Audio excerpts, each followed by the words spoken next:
Assalamualaikum warahmatullahi wabarakatuh. Sahabat muslim yang dirahmati Allah subhanahu wa ta'ala, wudu adalah salah satu rukun penting dalam ibadah sehari-hari umat Islam. Sebagai bentuk penyucian diri, wudu menjadi syarat sah dalam melakukan sholat dan beberapa ibadah lainnya. Namun wudu bisa batal karena beberapa hal yang disebut pembatal wudu. Memahami apa saja yang bisa membatalkan wudu sangat penting agar ibadah kita diterima oleh Allah subhanahu wa ta'ala. Kita akan membahas 6 hal yang dapat membatalkan wudu berdasarkan pandangan para ulama dan dalil yang sahih. Maka dari itu simak selengkapnya. 6 hal pembatal wudu. Ada beberapa perkara yang bisa menyebabkan wudu batal, dan Anda perlu mengetahui serta menghindarinya agar ibadah Anda tetap sah. Berikut ini adalah 6 hal yang membatalkan wudu. Yang pertama, keluarnya sesuatu dari kubul dan dubur. Perkara yang membatalkan wudu umum diketahui adalah keluarnya sesuatu dari kubul, saluran depan, dan dubur, saluran belakang. Para ulama sepakat bahwa wudu menjadi batal jika keluar sesuatu dari kedua jalan ini, baik itu air kencing, buang air besar, bahkan kentut, baik berbunyi ataupun tidak. Hal ini sesuai dengan hadis dari Abu Hurairah di mana Rasulullah SAW bersabda, "Salat seseorang yang berhadas tidak akan diterima sampai ia berwudu." Lalu ada seorang dari Hadramaut yang bertanya kepada Abu Hurairah, apa yang dimaksud dengan hadas? Abu Hurairah pun menjawab, di antaranya adalah kentut, baik dengan suara maupun tanpa suara. Hadis riwayat Bukhari. Dari sini dapat dipahami bahwa segala bentuk keluarnya sesuatu dari kubul dan dubur, termasuk kentut, akan membatalkan wudu. Oleh karena itu penting bagi Anda untuk memperbarui wudu setelah mengalami hal ini, terutama sebelum melanjutkan ibadah seperti sholat atau membaca Al-Quran. Memastikan kesucian adalah bagian penting dari menjaga kebersihan dalam menjalankan kewajiban ibadah. Selain itu, terdapat perbedaan pendapat di kalangan para ulama mengenai keluarnya darah dan nanah dari tubuh. Selain dari 2 jalan tersebut, beberapa ulama menyatakan bahwa wudu menjadi batal jika darah atau nanah yang keluar dalam jumlah banyak. Sementara sebagian ulama lain berpendapat bahwa wudu tidak batal meski darah keluar. Yang kedua, bersentuhan kulit dengan lawan jenis. Salah satu pembatal wudu yang namun menjadi perdebatan di kalangan ulama adalah bersentuhan kulit antara laki-laki dan perempuan yang bukan mahram.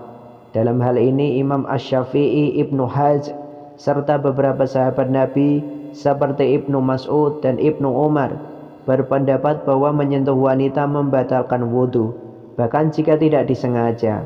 Dasarnya adalah firman Allah dalam Quran surat Al-Maidah ayat 6 yang berbunyi, "Hai orang-orang yang beriman, apabila kamu hendak mengerjakan sholat, maka basuhlah mukamu dan tanganmu sampai dengan siku, dan sapulah kepalamu dan basuh kakimu sampai dengan kedua mata kaki. Dan jika kamu junub, maka mandilah.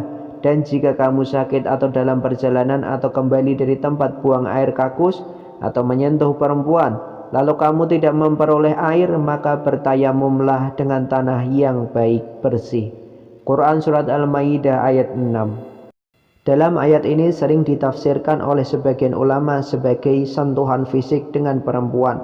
Meskipun ada perbedaan pendapat tentang makna sebenarnya dari kata ini, beberapa ulama seperti Ibnu Mas'ud dan Ibnu Umar menegaskan bahwa menyentuh wanita tanpa penghalang akan membatalkan wudu.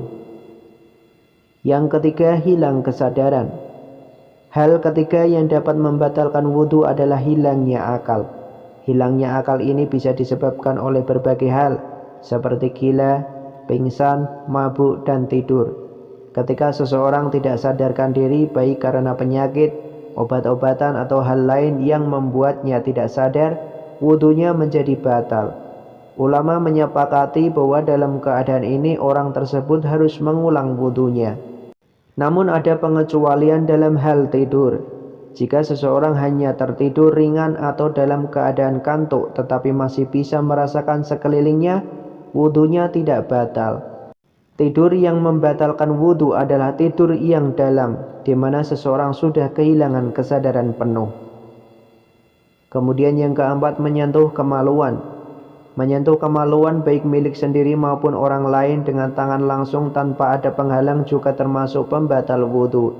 Dalam hadis riwayat Ahmad dan Ibnu Hibban, Rasulullah bersabda, siapa yang membawa tangannya ke kemaluan tanpa ada yang membatasinya, maka wajib ia berwudhu. Hadis ini menunjukkan bahwa menyentuh kemaluan tanpa ada yang membatasi maka wajib berwudhu. Yang kelima, memakan daging unta. Memakan daging unta juga menjadi salah satu hal yang membatalkan wudhu. Berdasarkan hadis yang diriwayatkan dari Nabi Muhammad SAW, ada seseorang yang bertanya kepada Nabi, apakah kami harus berwudhu setelah makan daging unta? Nabi menjawab, ya. Orang itu bertanya lagi, apakah kami harus berwudhu setelah makan daging kambing? Nabi menjawab, jika Anda mau. Hadis riwayat Muslim. Dari sini dapat dipahami bahwa memakan daging unta akan membatalkan wudhu, sementara untuk daging kambing tidak diwajibkan untuk berwudhu. Tetapi jika Anda ingin melakukannya, itu diperbolehkan. Oleh karena itu, jika Anda mengonsumsi daging unta, Anda harus memperbarui wudhu Anda sebelum melaksanakan ibadah. Yang keenam, murtad, keluar dari Islam. Hal terakhir yang membatalkan wudhu adalah murtad atau keluar dari agama Islam. Ini adalah perkara yang sangat berat, di mana seseorang yang murtad harus bertaubat dan kembali memeluk Islam agar ibadahnya diterima. Murtad bukan hanya membatalkan wudhu, tetapi juga seluruh ibadah yang dilakukannya menjadi tidak sah.